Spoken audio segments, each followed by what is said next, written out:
Students, तो हम लोग ने लास्ट क्लास में the wonderment of the wheel transport का हम लोग मोड ऑफ ट्रांसपोर्ट में थे। सो मोड ऑफ ट्रांसपोर्ट्स में आपके 4 मेन बेसिक ट्रांसपोर्ट्स हैं और there are the 4 main modes of the transport that use the different types of the vehicles and the infrastructure they are. ठीक है, फर्स्ट आता है आपका road transport, rail transport, water transport and the air transport. ठीक है, let's study this mode and the vehicles used by them. ठीक है, अब हम कैसे इनको हम आगे स्टडी करते हैं कि कैसे हम इनको यूज़ करते हैं, इनके लिए हमें क्या क्या इंफ्रास्ट्रक्चर को मेंटेन करना पड़ता है। ठीक, so road is the oldest form of the transport. Vehicle like bullock carts, tempos, auto rickshaws, buses, cars, trucks, etc. are the main means of the road transport. अब इसका advantages क्या थे? The main advantages of the road transport are its facilities, door to door services. आपको कहीं भी जाने की ज़रूरत नहीं है। आपने अक्सर अगर डोर से डोर सर्विस का अगर बात करें तो सबसे अच्छा आप उसकी सर्विस ले सकते हो। जैसे हम लोग कुछ भी सामान मंगाते हैं, पार्सल मंगाते हैं, तो क्या आपको किसी जगह या किसी स्टेटस मतलब किसी स्टेशन में जाके आपको उसको चीज़ करना पड़ता है? नहीं ना, आपको वो घर पे आपके डोर पे दे के जाता है। ठीक है, सो डोर टू डोर सर्विस कैसे पॉसिबल है जहाँ पास रोड ट्रांसपोर्ट है। ठीक, and it is economical for the short distance journey. आप कम पैसों में अपनी जहाँ पे आपको जाना है बहुत आराम से अपनी डेस्टिनेटी पे पहुँच सकते हो। It provides a personalize services. ठीक है, और it is the highly flexible at the route can be change any time. आपने देखा हो कि अगर आप कहीं जाते हो काफ़ी बड़ा जाम लगा हुआ है, ठीक है, ट्रैफिक जाम है, तो आप वहाँ से ना हो कि आपको जैसे स्कूल आ रहे हो, आप रास्ते में काफ़ी बड़ा जाम मिला तो आपने दूसरे रूट से हो गया अपने स्कूल आप टाइमली पहुँच सकते हो। ठीक है, सो ये जो फ्लैक्सीबिलिटी है सिर्फ रोड ट्रांसपोर्ट में है आपको, जो बहुत आराम से मिल जाती है। ठीक, आगे बढ़ते हैं हम लोग।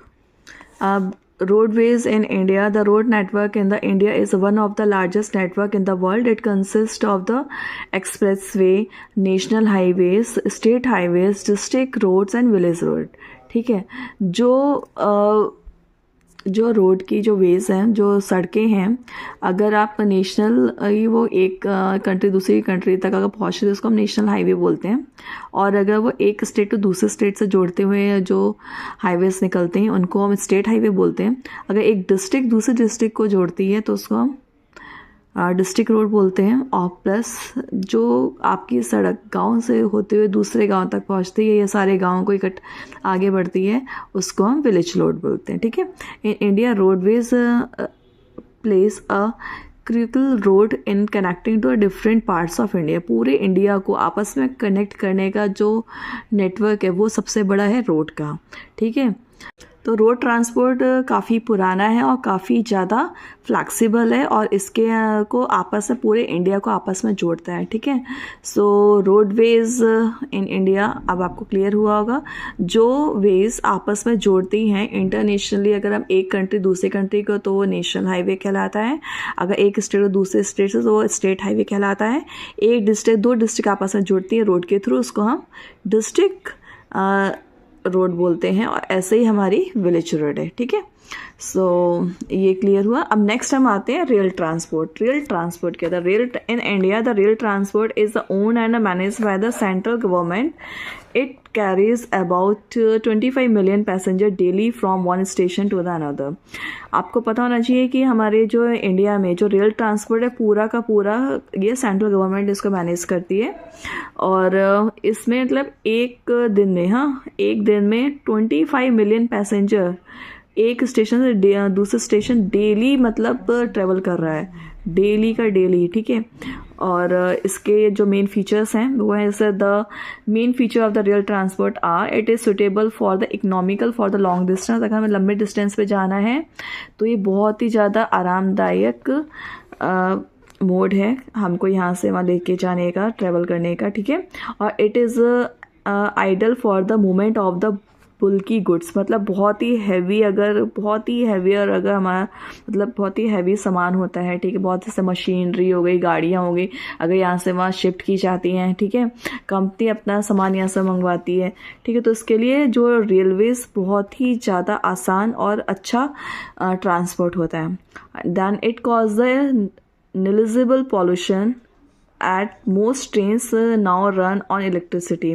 पहले शुरू में जब स्टीम इंजन के थ्रू चलता था तो हमारे यहाँ भी बहुत पॉल्यूशन होता था, ठीक है, लेकिन जैसे जैसे अपडेट हुआ तो आज के मतलब जो अभी के टाइम में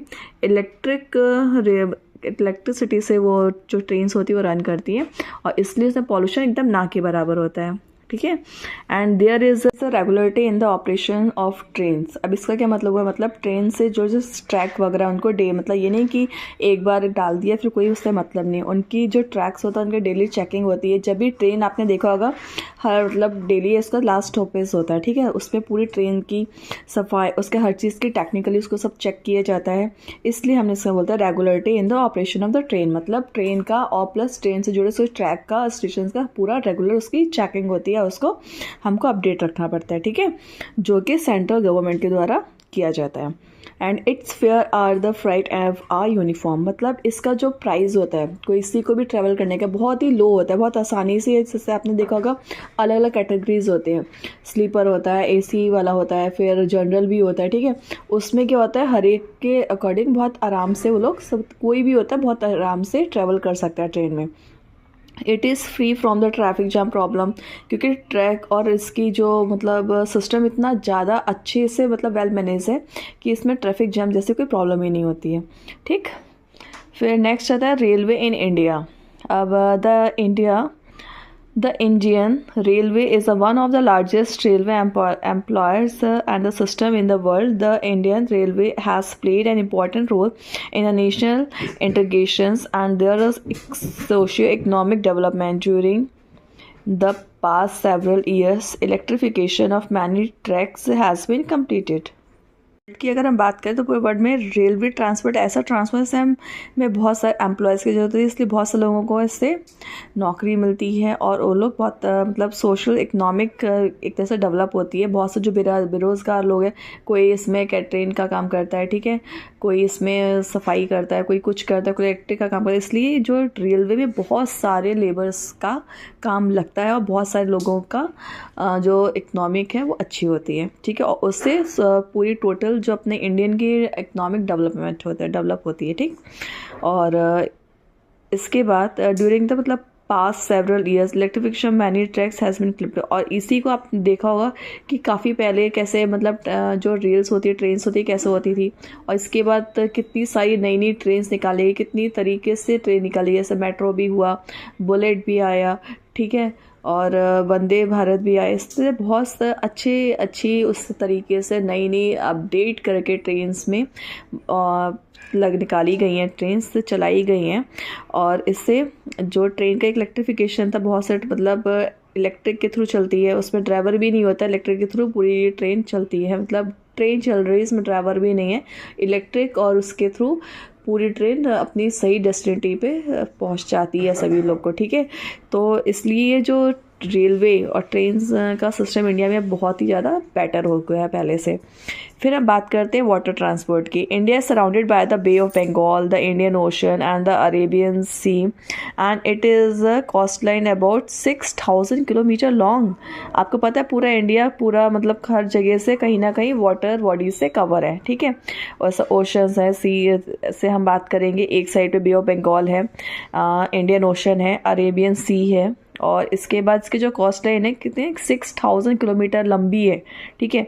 India coast line is well connected to the whole world through many waterways. पूरी दुनिया से हमारा जो इंडिया है कनेक्ट करता है वाटरवे के थ्रू पूरे वर्ल्ड से, और इसलिए यहाँ की जो वाटर वे है बहुत ही ज़्यादा अच्छी है और बहुत ही ज़्यादा इंपॉर्टेंट भी है. इसका ये सबसे अच्छा बड़ा फीचर है कि वो वाटर वे के थ्रू पूरे वर्ल्ड से कनेक्ट है.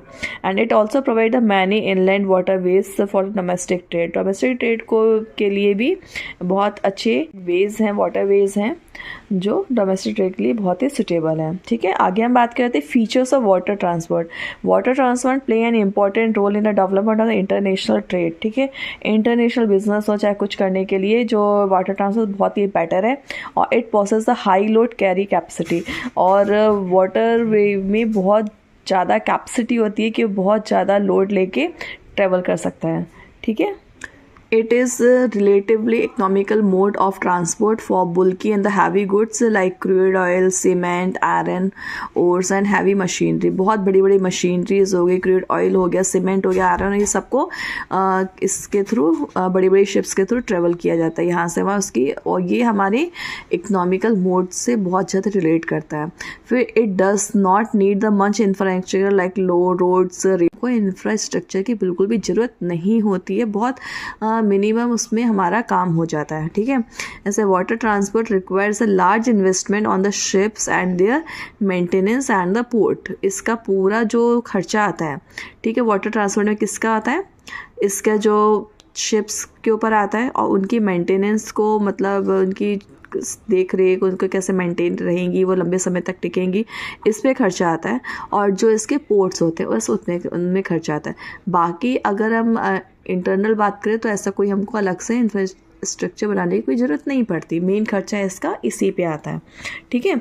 और ऐसे कहते हैं waterways. So India has about 14,500 kilometre of navigable waterways which comprise river, canals, back waters, cracks. ये एक्चुअली क्रेक्स नहीं है, क्रैक्स है, ठीक है, जो बाय प्रिंटिंग मिस्टेक के कारण ई लिखा हुआ है बट ये ए है, क्रैक्स है, ठीक है, etcetera. Some of the famous and the busy waterways आ, ठीक है। इंडिया अगर बात करें तो इंडिया का नेविगेबल वाटरवे है 14,500 किलोमीटर। अब नेविगेबल वाटरवे क्या होता है, रिचेबल वाटरवे, मतलब नेविगेबल मीन्स रिचेबल, जहाँ पे आप आराम से अपनी बोट के थ्रू जा सकते हो, ठीक है, मतलब समुद्र तट या कोई नदी, ठीक है, उसका जो किनारे वाला रास्ता होता है, ठीक है, कि मतलब तट का, तटीय रास्ता, अगर हिंदी में बात करें तो तटीय रास्ता, ठीक है, उसको हम बोलेंगे navigable waterway.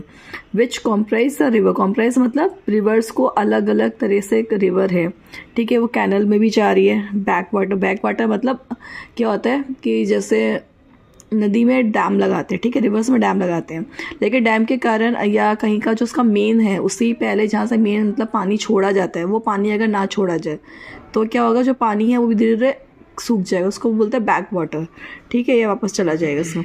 And cracks means कहीं कहीं कुछ दरारें हो जाती हैं, ठीक है, कहीं पे नीचे कहीं कुछ एक्सप्लोजन के कारण या पानी उसमें चला जाता है, तो इसको हम बोलते हैं, ठीक है। और इस तरह की काफ़ी चीज़ें होती हैं, इसको हम बोलते हैं बैक वाटर या क्रैक्स के थ्रू बताते हैं, ठीक है।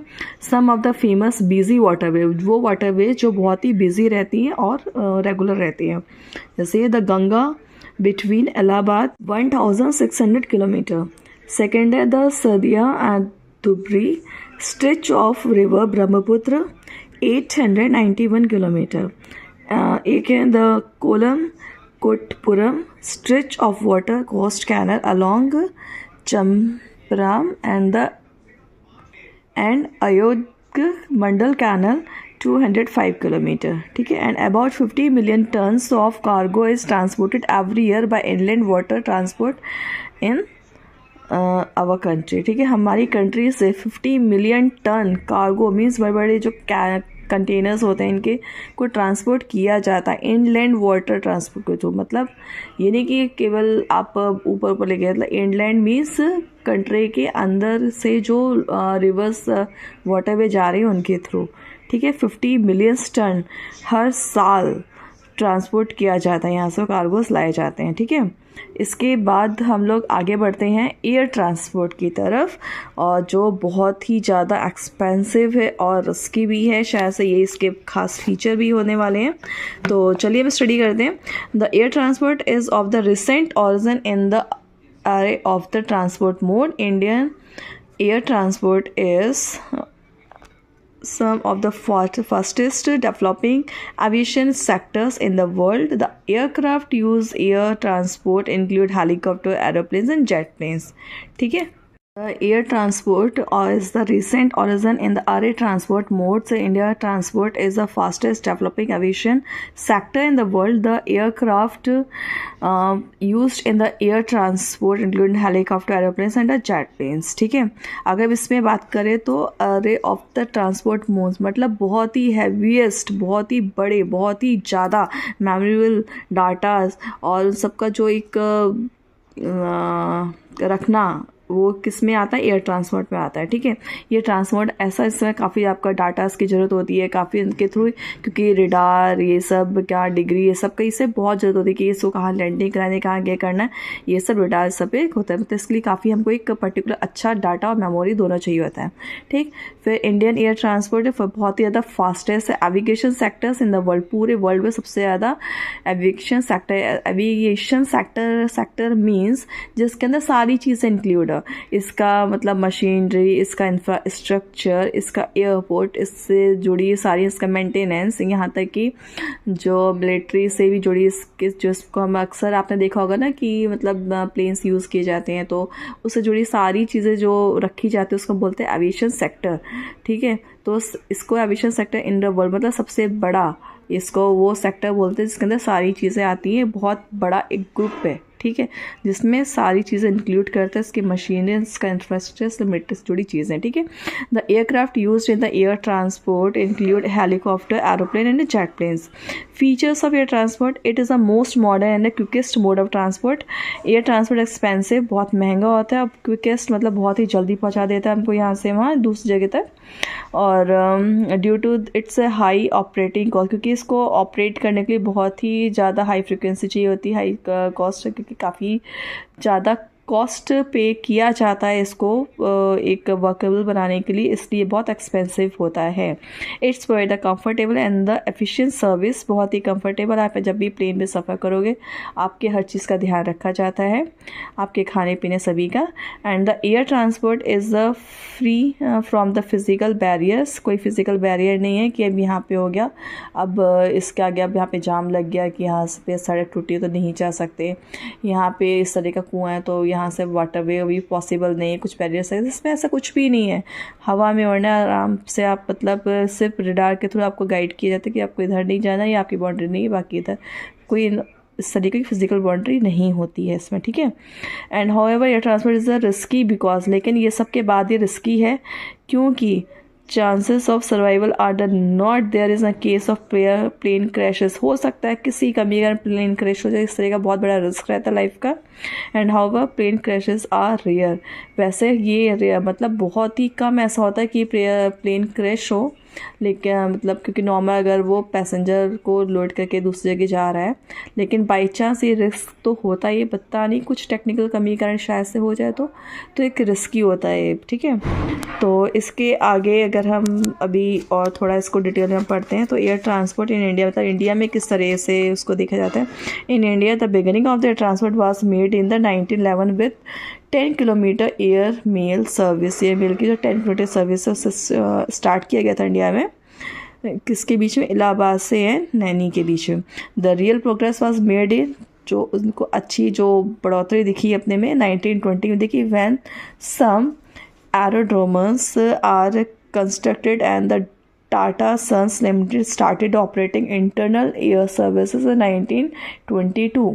तब जाके इसमें थोड़ा अच्छी अपडेट आई, अच्छे इंफ्रास्ट्रक्चर्स के साथ इन लोगों ने आगे बढ़ाया और इसकी सर्विस बहुत बेटर हुई।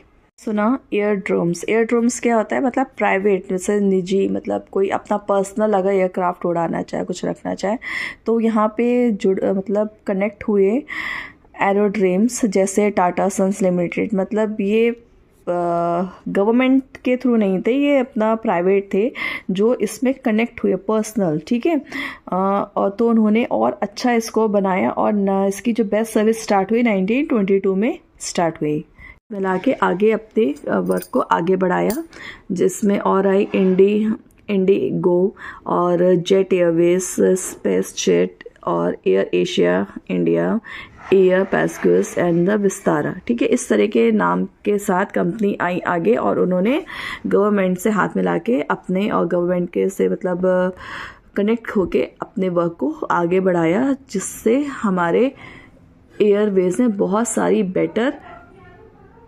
कन्वेंस आया, लोगों को बहुत बेटर सुविधाएं मिली, बहुत अच्छी सुविधाएं मिली। और इन लोग का ये थोड़ा एक्सपेंसिव तो हुआ बट बहुत अच्छी सर्विसेज पब्लिक को मिली इसके कारण, ठीक है। और फिर अब आगे बढ़ते हैं तो Indian national and the international flights, और हम बात करते हैं आपको थोड़ा सा custom is and the author का मतलब डिड यू नो में, ठीक है। आप सदी होगा तो कभी आप मिस मत करिएगा, जरूर पड़ेगा। Custom is and the authority और agency in the country responsible for collecting and the safeguarding custom duties and for the controlling the flow of the goods including animals personal effect and the hazardous items in and out of a country को के सामान को यहाँ से वहाँ लेके जाने के लिए कस्टम अथॉरिटी जरूरी थी। जो एजेंसीज थी उनके पास है, उनकी ये रिस्पॉन्सिबिलिटी बनी। ये कब हुआ? जब प्राइवेट कंपनियों ने गवर्नमेंट से हाथ मिला के अपने वर्क को आगे बढ़ाया, ठीक है। तो कुछ एजेंसीज बनाई गई जिनके ऊपर रिस्पॉन्सिबिलिटी डाली गई कि अभी कंट्री में कोई भी सामान या कोई भी एरोप्लेन या क्राफ्ट इन या आउट होता है तो उनके थ्रू उनकी जानकारी में होगा, ठीक है। काफ़ी से भारी हार्डर्स मतलब बहुत हैवी आइटम्स हो या कुछ भी हो, चाहे एनिमल्स हो चाहे पर्सनल कुछ भी अगर इधर जाता है तो उन लोग की नॉलेज में हो गई सारे वर्क होंगे। अब यहाँ पे हम बात करते हैं Indian national traveling abroad require a valid Indian passport and the travel authority for the destination country, which is normally in the form of the visa. It is in the obtained prior to the journey. Expected case of countries there a visa arrival is available.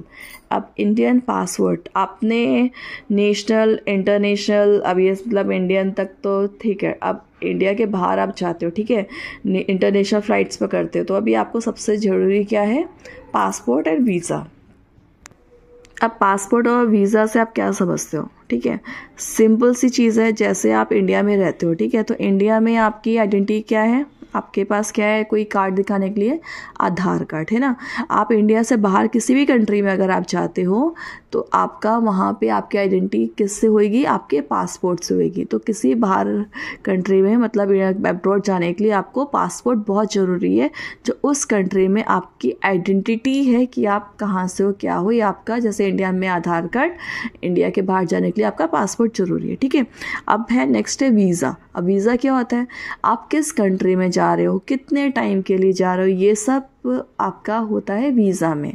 Visa आपको पहले से मतलब किसी दूसरी country में जाते हो तो वीज़ा आपको वहाँ बनवाना होता है कि आप उस कंट्री, जैसे आप यहाँ से जाते हो रशिया जाते हो, ठीक है, तो आपको यहाँ रशिया के लिए वीज़ा बनाना पड़ेगा कि आप रशिया में 1 महीने के लिए जा रहे हो, 15 दिन के लिए जा रहे हो, 10 दिन के लिए, कितना वो उसके आपके वीज़ा में हो, वो चीज़ें मतलब डाटा वहाँ पर एंट्री की जाएगी और फिर आप उतने टाइम के लिए वहाँ पर रहते हो। अगर आप कुछ कारण से और ज़्यादा एक्सटेंडेड करना चाहते हो तो आप उस ड्यूरेशन को बढ़वा सकते हो, लेकिन टाइम रहते रहते, ठीक है। और अगर आप नहीं करवाते हो तो आपका ऊपर केस भी हो सकता है।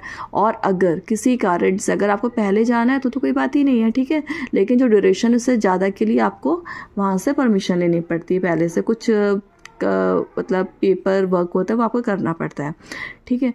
तो और अगर आप रशिया के बाद दूसरी कंट्री में जैसे नेक्स्ट टाइम आप जाओगे वहाँ से, जैसे आप वहाँ की जगह ऑस्ट्रेलिया जा रहे हो, ठीक है, तो अब जो रशिया में आपके लिए आपने वीज़ा बनवाया था वो आपको वहाँ पे काम नहीं आएगा, आपको ऑस्ट्रेलिया के लिए नया वीज़ा बनवाना पड़ेगा, ठीक है। तो ऐसे जिस भी कंट्री आप जाते हो उसके लिए आपको एक अलग से वीज़ा बनवाना पड़ता है, जिसमें वहाँ की टाइम ड्यूरेशन, जितने टाइम के लिए आप जा रहे हो वो सब डाटा एंट्री होता है और किस कंट्री में जा रहे हो इस बारे में आपको बताना पड़ता है। ये सब आपके उसमें एंट्री की जाती है, ठीक है। तो वीज़ा आपका वो इस कंट्री में भी या किसी भी कंट्री मतलब इंडिया के बाहर आप कहीं भी जाओ वहाँ के लिए आपकी जो आइडेंटिटी होती है वो है आपका पासपोर्ट, ठीक है।